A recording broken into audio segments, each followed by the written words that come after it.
Bienvenue à tous sur la chaîne africaine de télévision dans l'actualité ce soir.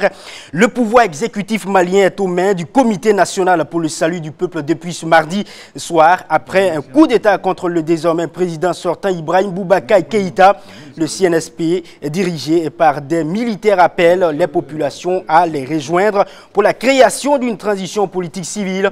Au même moment, l'UA, la CEDEAO condamne ce coup d'État et demande la libération de Ibeka et ses proches. Toutes les réactions à suivre dans cette édition.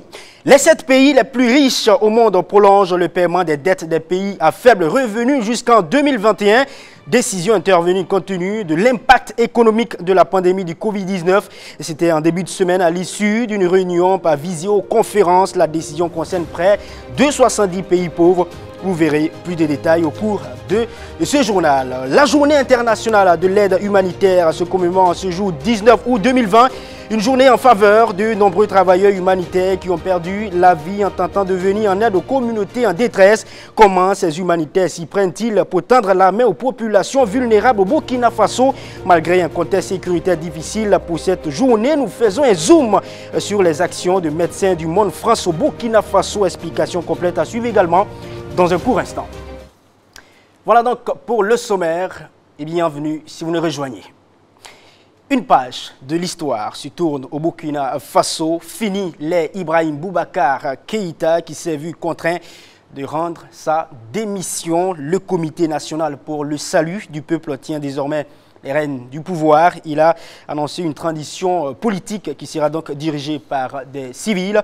Et c'est donc l'épilogue d'une grave crise politique qui s'est allée crescendo depuis le contentieux électoral des dernières législatives. Retour donc sur une journée qui a commencé par une mutinerie le matin et qui s'est cumulée par la chute du régime d'Ibeka, décrié depuis donc 2 mois par les partisans du M5 Amen Nanima.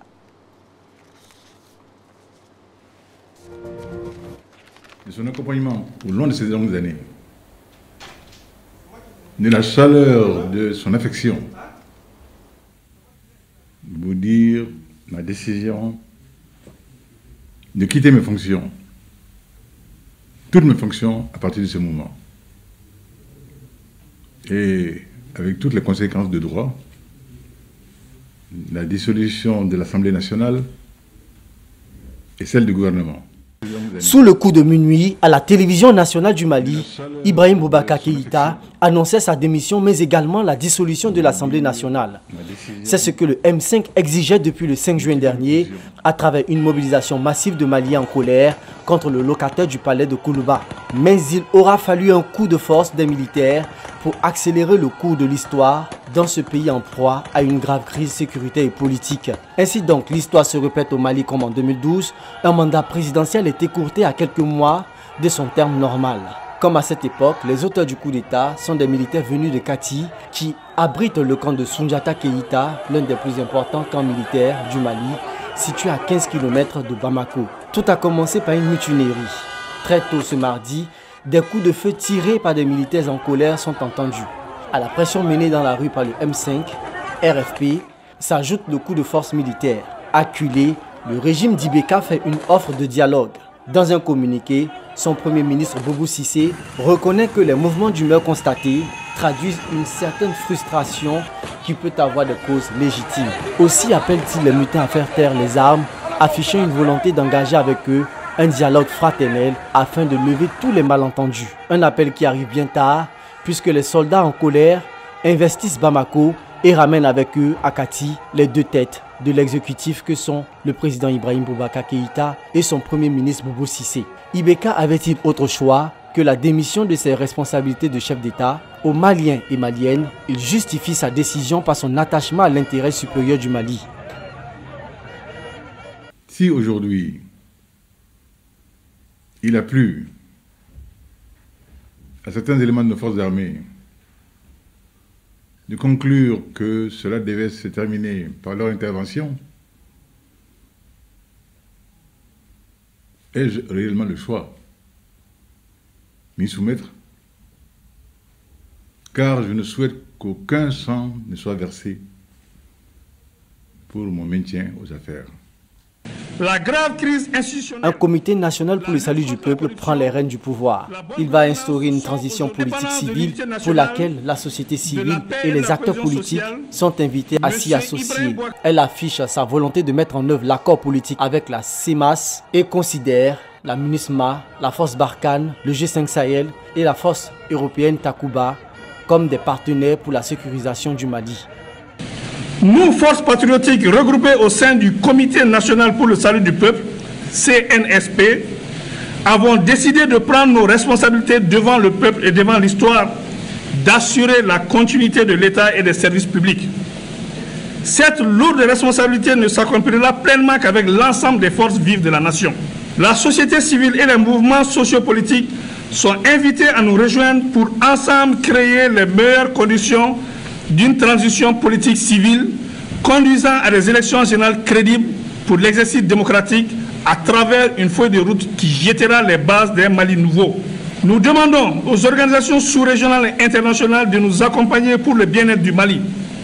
Tous les accords passés avec les partenaires nationaux, régionaux et internationaux seront respectés. Nous invitons par ailleurs nos frères de la coordination des mouvements de l'Azawad-Sema et de la plateforme à nous rejoindre pour la mise en œuvre efficiente de l'accord issu du processus d'Alger. Rien ne doit entraver l'unité de la nation malienne. Nous sommes attachés au processus d'Alger. La paix au Mali est notre priorité et elle se fera avec vous. Parmi les premières décisions prises, la fermeture des frontières, mais on attend encore de voir le nouveau visage que va incarner le Mali, celui qui va succéder à Ibrahim Boubacar Keïta. Voilà. Vous l'aurez donc compris, on parle bien sûr du Mali. Et justement, suite au renversement du régime de Ibrahim Boubacar Keïta bien sûr par des éléments des forces armées maliennes, la communauté économique des États de l'Afrique de l'Ouest, elle justement, qui a donc décidé de stopper l'arrêt des transactions économiques et financières entre les pays membres de la CEDEAO et le Mali, ainsi que la fermeture des frontières, condamne le renversement du président Ibeka et son gouvernement. Les pays voisins comme la Côte d'Ivoire ferment les frontières terrestres et aériennes. Et ce n'est pas tout. L'Union africaine, elle aussi, condamne ce coup d'État et réclame la libération immédiate de Ibeka et son Premier ministre. Le président de l'Union africaine, Moussa Faki Mahamat, a appelé les mutins au respect des institutions républicaines. L'Union européenne, justement, a appelé ce mercredi même à la libération immédiate aussi des prisonniers et au retour de l'État et de droit dans le pays. Le président français, lui aussi, condamne la mutinerie. Emmanuel Macron pense que ce coup est une source d'instabilité et d'opportunité, bien sûr, pour les groupes djihadistes. Les condamnations ne s'arrêtent pas là. Le secrétaire général de l'ONU condamne aussi fermement ces actions et appelle au rétablissement immédiat de l'ordre constitutionnel et de l'état de droit au Mali. Antonio Guterres a exigé la libération immédiate et sans condition du président Ibrahim Boubacar Keïta et des membres de son cabinet. Le président Ibrahim Boubacar Keïta et ses ministres ne sont plus donc aux affaires. L'exécutif malien est pour l'heure dirigé par le Comité national pour le salut du peuple. Et justement, avec le CNSP, les militaires putschistes affirment vouloir mettre en place une transition politique civile. Le coup d'État militaire au Mali suscite donc la peur du vide politique et d'une tourmente sécuritaire accrue dans les pays. Donc, de nombreux espaces restent contrôlés par des bandes armées qui sont bien sûr incontrôlées. Et le sujet aujourd'hui intéresse plus que tout le monde et les Burkinabés donnent aussi leur avis. La synthèse est faite par Ahmed Nanima. Mali survient après plusieurs mois de manifestations de population exigeant le départ strict du président Ibeka. Le pouvoir tombe ainsi entre les mains des militaires, sur qui repose désormais l'espoir du peuple malien. Une situation qui désole plus d'un citoyen burkinabé, dont Zakaria Nadia. On se rend compte qu'aujourd'hui, on est arrivé à une situation de pourrissement qui amène l'armée à intervenir pour prendre le pouvoir. Mais chose qui n'est pas toujours souhaitable parce que je pense que le coup d'État, quand il intervient, c'est une entrave à la démocratie. Donc c'est quelque chose qui n'est pas souhaitable. Mais quand ça arrive, c'est qu'effectivement, et surtout la situation qu'on a vécue au Mali, c'est que bon, la situation avait atteint un degré de pourrissement tel que l'armée aurait pu intervenir. Mais un coup d'État, ce n'est jamais pour le bien des populations. Corruption, détournement de deniers publics et la méfiance des populations vis-à-vis des dirigeants sont autant de raisons qui justifient aujourd'hui la prise de pouvoir par les soldats maliens. Anna Thiam regrette qu'ils en soient arrivés à ce stade. C'est vraiment regrettable pour un pays qui est en émergence normalement. Et par ailleurs, ça ne devrait pas se passer ainsi. Mais malheureusement, c'est le fléau qui envahit pratiquement toute l'Afrique de l'Ouest. Et c'est vraiment dommage. Quant à Eric Sawadogo, le président Ibrahim Boubacar Keïta n'aurait pas dû rester indifférent aux agitations des Maliens. Moi je dis c'est dommage. Parce que je me dis à quelque part aussi nos autorités, ils ont fauté. Et ça dit que s'il y a un peuple qui n'est pas content, je pense qu'il devrait s'asseoir et puis essayer de trouver pourquoi le peuple s'agite, pourquoi il y a quelque chose qui ne va pas. Maintenant, si et aussi ils s'entêtent et disent bon ça va passer, jusqu'à ce qu'on arrive à ce genre de choses-là, c'est vraiment dommage. Voilà, je dirais qu'il devrait y avoir plus de négociations et plus de considération pour le peuple qui les a élus. Et quand ça ne va pas, voilà qu'on essaie de parler. De ce fait, un appel est lancé à l'ensemble des autorités africaines afin qu'elles répondent non seulement aux aspirations du peuple, mais aussi pour éviter qu'elles fassent sombrer leur pays dans de pareilles circonstances. Il faut que les chefs d'État mettent au cœur de leurs actions le bien-être des populations. C'est tout. Parce que sinon, ça entraîne des révoltes. Et quand il y a le désordre, l'armée profite pour prendre le pouvoir. Et en 2014, c'est la même situation qu'on a vécue ici. En fait, j'interpelle toutes les autorités, tous nos gouvernants africains quand même, qu'ils puissent trouver, je dirais plutôt des solutions hâtives parce que le temps est quand même critique pour le Mali. Et comme je dis au départ, c'est vraiment regrettable quand même. Ça pouvait se régler depuis le départ.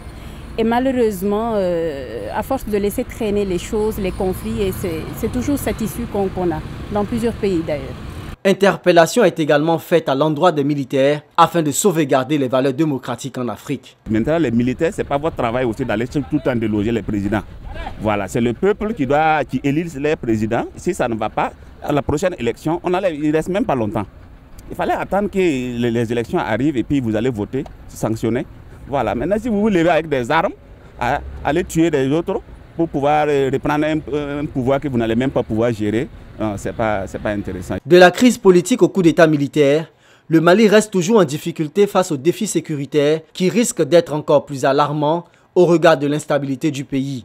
Plusieurs groupuscules djihadistes font régner la terreur sur le territoire depuis des années et face à ce putsch, les pays voisins s'inquiètent au point que certains en viennent à la fermeture de leurs frontières. La CEDEAO prend des mesures drastiques pour contraindre les militaires à retourner à l'ordre constitutionnel en décrétant, entre autres, la suspension du Mali de tous ses organes décisionnels. Dans la suite de ce journal, l'une des conséquences de la crise sécuritaire dans un pays, c'est la crise humanitaire. Et au Burkina Faso, hommes, femmes et enfants continuent de fuir les zones dangereuses comme le Sanamatenga, le Soum, le Bam et bien d'autres provinces. C'est un tableau, on ne peut dire, un peu plus sombre qui est dépeint par le secrétariat permanent du Conseil national de secours d'urgence. Eh bien, selon le SP Conasur, le Burkina Faso atteint la barre de 1 million de déplacés internes. En un mois, le nombre de déplacés internes a connu une augmentation de 32% à la date du 9 juillet au 8 août 2020. Ces chiffres sont croissants et les inquiétudes naissent sur les besoins prioritaires comme la santé, le logement et l'alimentation de ces personnes déplacées. Linda Sarah Kaboré s'est intéressée aussi à la question. Suivons ensemble son explication. Plus d'1 million de personnes déplacées enregistrées au Burkina, ce sont les chiffres du secrétariat permanent du Conseil national de secours d'urgence SP Conasur. Un rapport qui dépeint un tableau sombre d'une hausse de plus de 32% de personnes déplacées à la date du 9 juillet au 8 août 2020. Malgré les efforts du gouvernement pour sécuriser le pays, ces groupes armés continuent de harceler, d'enlever des civils, de brûler les écoles. La raison, depuis plus de 4 ans, le Burkina fait face à l'accroissement de l'insécurité au nord, qui malheureusement s'est étendu dans d'autres provinces comme le Sanmatenga, le Soum, le Bam, le Seno et le Namentenga. D'ores et déjà, plus de 11 000 ménages sont abrités dans les 250 communes d'accueil et la prise en charge de ces ménages n'était pas chose aisée. La boucle du Moon a elle seule enregistré plus de 37 000 individus déplacés, les cascades plus de 7 000 déplacés. Dans le centre, on note plus de 1000 individus, le centre-est plus de 23 000 personnes déplacées, le centre-nord plus de 400 000 et le centre-ouest plus de 11 000 individus. Avec ces nouveaux chiffres de plus de 1 million de personnes recensées par le SP-CONASUR, les jours à venir pourraient être sombres pour ces derniers. Est-ce que les sites d'accueil pourront contenir toutes ces personnes déplacées? C'est la saison d'hivernage. Le Burkina connaît de fortes pluies. Les logements sont-ils solides pour résister au vent et à l'écoulement des eaux? Voilà donc un casse-tête pour le gouvernement burkinabé. Le problème de l'hygiène se pose également avec l'épidémie du paludisme qui fait des ravages pendant la saison pluvieuse. Parmi ces réfugiés, on compte plus de 55% d'enfants compris entre 0 et 14 ans. Et c'est la tranche la plus vulnérable face au paludisme avec un taux de plus de 80% de mortalité. Une nouvelle politique de gestion des réfugiés internes au Burkina s'impose donc pour la prise en charge de ces personnes en attendant la sécurisation de tout le territoire burkinabé.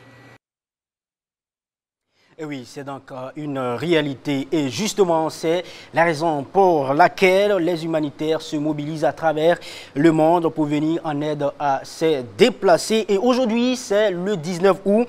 Chaque année, cette date est dédiée à la journée internationale de l'aide humanitaire. Une journée commémorée en faveur donc de nombreux travailleurs humanitaires qui ont perdu leur vie en tentant de venir en aide aux communautés en détresse. Et l'ONG Médecins du Monde France, s'inscrivant dans cette dynamique, a choisi ce jour pour donc faire connaître ses actions au Burkina Faso. Avec Achille Ouedraogo, nous étions avec MDMF à Kongoussi, dans le centre-nord du Burkina Faso, pour suivre l'aide que l'ONG apporte aux populations vulnérables. Suivons ensemble ce reportage. Nous sommes sur la route nationale numéro 22. Ouagadougou-Kongoussi, près d'une centaine de kilomètres. Une distance qu'il faut parcourir avec la ceinture bien attachée au regard de l'état dégradant de la voie. Des nids de poules par-ci vous secouant et absence totale de bitume par endroit. C'est ce voyage périlleux que Médecins du Monde France fait régulièrement au nom de sa mission première, s'investir à fond pour aider les autres en détresse. Nous voilà à présent à Kongoussi, où MDM a une base. Mais ce n'est pas tout. Le périple continue à encore une trentaine de kilomètres de Kongoussi. Pour ce 19 août, MDM France dépose son arsenal médical dans ce village. Ici, c'est Boulonga, une commune rurale située entre Kongoussi et bien sûr la commune rurale de Bouzanga, une zone justement qui est en proie au terrorisme. Il y a des attaques répétées, mais justement à Boulonga, il y a une extrême urgence à cause de toutes ces attaques répétées. Des populations ont dû donc fuir, ont dû donc quitter des habitations. Certains sont en train de revenir petit à petit, mais pour le moment, ce qu'il faut noter, c'est qu'à Boulonga, les centres de santé, les structures étatiques, pour la plupart, sont restés fermés et donc l'ONG internationale Médecins du Monde France a déployé donc une équipe pour venir donc aux côtés donc des populations qui sont vulnérables. Ici ce matin, comme vous pouvez le voir, juste derrière moi se trouve une clinique mobile. Ils sont donc venus avec des matériels de soins pour donc prendre en charge toutes ces populations qui, pour la plupart, ont besoin donc de soins, ont besoin de se faire soigner. Et justement, nous avons avec nous un médecin qui est donc avec... bonjour monsieur. Oui, bonjour. Derrière moi, il y a une table avec des médecins, des patients qui sont là. Qu'est-ce qu'ils sont en train de faire? Et voilà, et ceux qui sont juste à côté, ce que nous voyons, c'est la zone de dépistage nutritionnel. Voilà, là c'est pour les enfants de 6 à 59 mois et quand on essaie de voir pratiquement est-ce qu'ils ne présentent pas des signes de malnutrition. Voilà, c'est tout ça, c'est comme je le disais tantôt, avec ces conflits, vous voyez qu'il y a beaucoup de facteurs qui visiblement occasionnent des situations de détresse, des situations de malnutrition, notamment chez les enfants. Ici, presque toutes les prestations sont effectuées auprès de cette population vulnérable qui peine à avoir des soins de qualité. De la santé de l'enfant, de la mère, du planning familial et même de la distribution des médicaments, tout est mis au profit de ces populations. Il y a d'autres services. parce que l'équipe, c'est vraiment une équipe pluridisciplinaire composée de médecins, d'infirmiers, diplômés d'État, de sages-femmes, d'hygiénistes.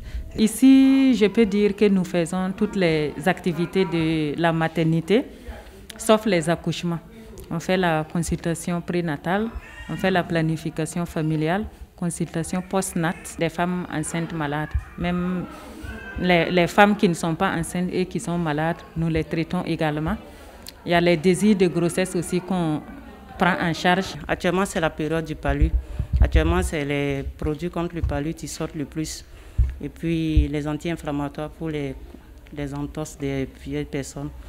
Et puis, pour les femmes enceintes, et le fer, plus la sulfadocine pyrimétamine, c'est ce qui sort le plus.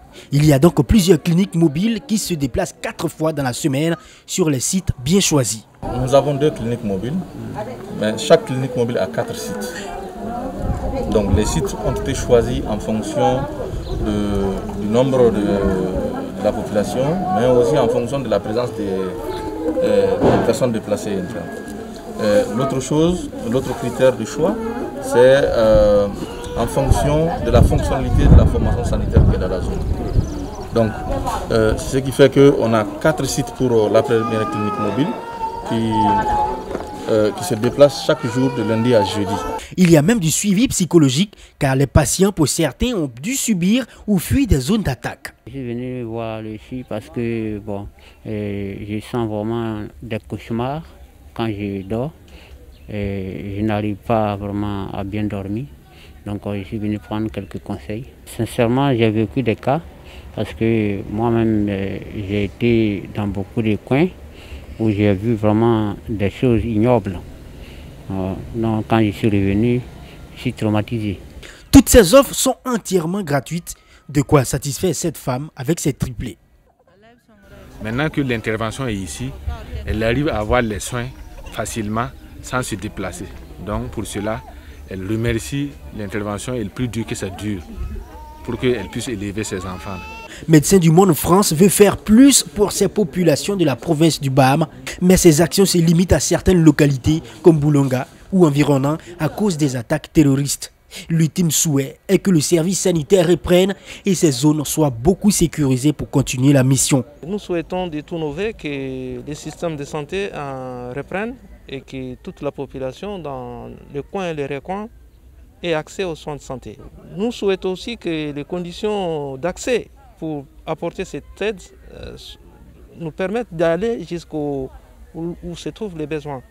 Parce que si jamais nous ne savons pas accéder au site pour apporter notre aide, notre appui, ça sera regrettable. Parlant justement des sécurités, 8 humanitaires ont été tués récemment au Niger dans le cadre de leur mission. Mais cette attaque ne doit en aucun cas démoraliser les membres, car l'amour d'aider et sauver les autres est plus fort que cet acte ignoble. L'ONG Médecins du Monde France, dans ses actions, appuie directement les structures de l'État, dans les CSPS, les CMA, bref, dans les districts sanitaires en matériel et en ressources humaines. Et leur présence dans le BAM est tout simplement saluée à sa juste valeur par les autorités. Et parlant justement des humanitaires, l'année 2019 a été désastreuse pour ces hommes et femmes qui viennent en aide aux communautés en détresse. Les attaques contre les humanitaires ont dépassé toutes les années précédentes avec au total 483 travailleurs humanitaires attaqués, 125 tués, 234 blessés et 124 kidnappés lors de 277 incendies. Incidents, j'allais dire, eh bien, ces chiffres sont rapportés par l'ONU. Cela représente une augmentation de 18% du nombre de victimes par rapport à 2018. Rien qu'au cours des dernières semaines, des attaques ignobles ont coûté la vie donc à des travailleurs humanitaires au Niger et au Cameroun. Et depuis le début de la pandémie de Covid-19, de nombreux travailleurs de santé ont été attaqués dans le monde entier. C'est inquiété l'Organisation des Nations Unies dans un communiqué. En 2019, la plupart des attaques ont eu lieu en Syrie, au Soudan du Sud, en République démocratique du Congo, en Afghanistan et en République centrafricaine. Le Mali tout près, du Burkina et le Yémen ont tous deux connu un doublement des attaques par rapport à l'année précédente. La meilleure façon de rendre hommage aux travailleurs humanitaires est de financer leur travail et d'assurer leur sécurité. C'est l'appel donc lancé par le secrétaire général aux affaires humanitaires de l'ONU, Mark Lowcock. Nous changeons à présent de registre. Les ministres des Finances du G7 exhortent tous les créanciers bilatéraux officiels à mettre pleinement en œuvre leur initiative de suspension du service de la dette. Il y a même une option supplémentaire. Il s'agit de prolongation du paiement de cette dette jusqu'en 2021. La raison est liée à l'impact de la Covid-19 sur ces pays à faible revenu. Concrètement, il s'agit ici pour les pays dits riches regroupés au sein du G7 de donner plus de temps à près de 70 pays classés pauvres d'avoir suffisamment de temps pour payer leurs dettes car leur économie serait suffoquée par la pandémie de la Covid-19.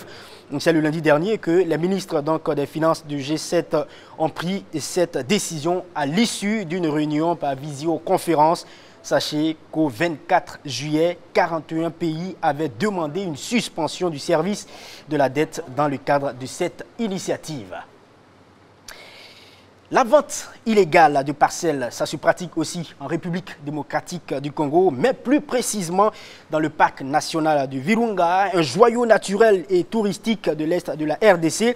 Ce sont les responsables du parc qui ont dénoncé ces ventes, bien sûr, illégales des terres à l'intérieur de cette réserve. C'est à travers un communiqué signé ce mercredi même. Le directeur et chef du parc explique que les auteurs de ces forfaits affirment faussement que la justice congolaise leur a cédé des portions de terres dans le parc alors que la loi en vigueur interdit toutes ces pratiques. L'Institut congolais pour la conservation, bien sûr, pour la conservation donc, de la nature a rappelé que la réserve reste une aire protégée et a invité la population à la plus grande vigilance face à l'escroquerie des vendeurs illégaux. Le parc national de Virunga, c'est la plus ancienne réserve naturelle d'Afrique inaugurée en 1925. Le parc est un sanctuaire de gorilles de montagne situé à la frontière avec le Rwanda et l'Ouganda. Les grands singes sont une de ces attractions touristiques, mais il est aussi le terrain d'action de dizaines de groupes armés actifs dans la région depuis près de 30 ans. Dernière actualité dans ce 20h sur LCA et nous revenons au Burkina Faso en parlant de sport tennis. On connaît depuis quelques jours celui qui est à la tête de la fédération burkinabé de tennis. Il s'agit de Maître Issouf Nakoulma qui portera la casquette de la fédération durant 4 ans. Il a été réélu le week-end dernier à l'issue de l'Assemblée générale élective à Manga dans le centre-sud du pays. Le patron du sport à la raquette place cette mandature sous le signe de la continuité du développement des infrastructures sportives. Il s'est confié à Bassiou Sawadogo et Franck Aristide Jeffa. La synthèse de l'entretien pour vous. C'est un véritable plébiscite puisque finalement, candidat à sa propre succession, il était seul en lice. Le président de la Fédération burkinabé de tennis s'en félicite donc. Finalement, j'ai eu 25 voix sur 25 votants. C'est surtout le bilan passé qui a joué en ma faveur. Il y avait pratiquement plus de compétition pour jeunes. Bon, sous notre mandat, il y a au moins 2 tournois par an. En 4 ans, quand même, c'est beaucoup. Surtout qu'il y avait à peu près 10 ans passés qu'il n'y avait pas de compétition. Nous avons réussi aussi à mettre des écoles de tennis en place. Et il y a 5 au total actuellement. Bon, ça aussi, par le passé, il n'y en avait pas. Bon, c'est bien vrai, mes prédécesseurs avaient commencé, mais ça s'est terminé en queue de poisson. Pour Maître Issouf Nakoulma, ce résultat est le fruit d'un bilan positif du mandat écoulé à mettre à l'actif de toute son équipe. Les projets ont été réalisés. Bon, pas tout, parce que l'un de nos grands projets qui est toujours en suspens, c'est la construction du court de tennis. Et de commun accord avec le directeur du Palais des Sports, on a eu assez d'espace là-bas pour la réalisation de ces cours-là. Et nous attendons l'aide de l'ITF pour les réaliser. Bon, bien sûr, il y a un cahier de charges très exigeant, mais avec nos partenaires sur place, on essaiera de mettre ce projet au point. Nous sommes inscrits dans la continuité, parce que les acteurs du tennis sont unanimes que nous sommes sur une bonne base, et notamment la formation des jeunes. Et ça, c'est primordial actuellement chez nous. Il faut beaucoup former les jeunes et puis maximiser sur les compétitions au niveau international. Parce qu'il faut trouver les voies et moyens pour qu'ils puissent sortir, se frotter aux meilleurs pour devenir eux-mêmes meilleurs par la suite. Le nouveau comité exécutif de la Fédération burkinabé de tennis veut donc s'appuyer sur les acquis engrangés pour cet autre mandat et cela passe par la recherche de moyens énormes selon le président de la fédération. Ça passe obligatoirement par la recherche de sponsors. Nous avons quelques-uns, ils sont prêts encore à augmenter leur aide qu'ils nous apportent. Bon, nous avons la chance que l'ITF nous donne du matériel et il faut aussi que, comment on appelle, il y ait beaucoup de communication. Plus les gens vont s'intéresser à la chose, plus on aura de sponsors. Et je pense que c'est la politique que nous allons mettre en place. La construction d'infrastructures sportives pour le tenniste burkinabé est désormais le leitmotiv du président pour ce nouveau mandat de 4 ans. Et voilà, madame, messieurs, l'édition de ce soir s'est terminée. Merci à vous de l'avoir suivi. Demain, c'est une autre page d'information qui sera de retour sur ce même plateau. À demain donc, portez-vous bien et prenez bien soin de vous et des autres. Les programmes se poursuivent sur LCA.